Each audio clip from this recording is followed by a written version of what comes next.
Thanks for joining us at 11. I'm Jessica Guay, in for Ken Rice. The Mon Valley has a whole lot more to celebrate heading into the holiday weekend. President Donald Trump has given the go-ahead for U.S. Steel and Nippon Steel to complete a deal they've been trying to strike for more than a year now. KDKA's Ricky Sayer is live from the Edgar Thompson Steelworks in North Braddock, where steelworkers and local leaders are feeling lighter for the first time in a long time. Ricky? Yeah, President Trump is calling the deal a partnership between Nippon and U.S. Steel, one deal that would keep U.S. Steel's headquarters in Pittsburgh. He says there would be 70,000 new jobs created, and Nippon says they would invest $14 billion into U.S. Steel, now calling this a game changer for plants behind me in the minds of many steelworkers is an understatement. They say that this is akin to truly saving these plants, especially after U.S. Steel said without a deal, many of their operations would have to move elsewhere. For 1.5 long years, U.S. steelworkers have held their breaths, unsure of what their future held.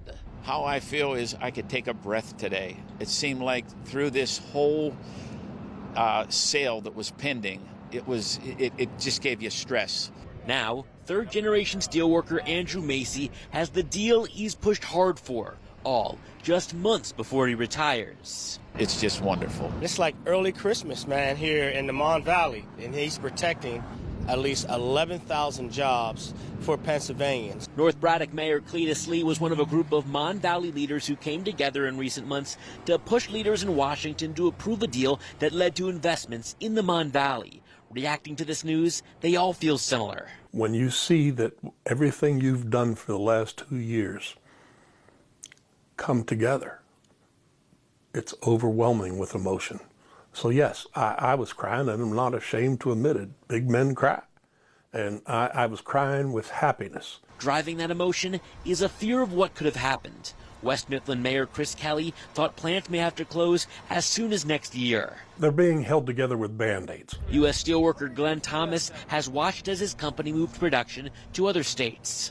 We need tons and tons of capital improvements. It's the promise of the Nippon deal, at least $1 billion for the Mon Valley alone.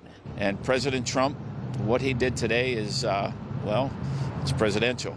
United Steelworkers leadership has never been on board with the deal. Their international president, David McCall, said today, "We cannot speculate on the impact of today's announcement without more information. Our concern remains that Nippon, a foreign corporation with a long and proven track record of violating our trade laws, will further erode domestic steelmaking capacity and jeopardize thousands of good union jobs." President McCall never really came here to talk to any of us to get our side of it, and we really wish he would have. I feel that today we saved steel in Pittsburgh.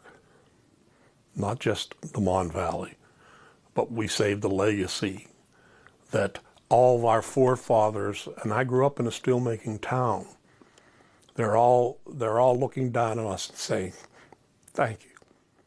For Kelly, just like Macy, this has all been about keeping steelmaking jobs alive long after they're gone. And for myself, third-generation steelworker, I wish my father was here to say,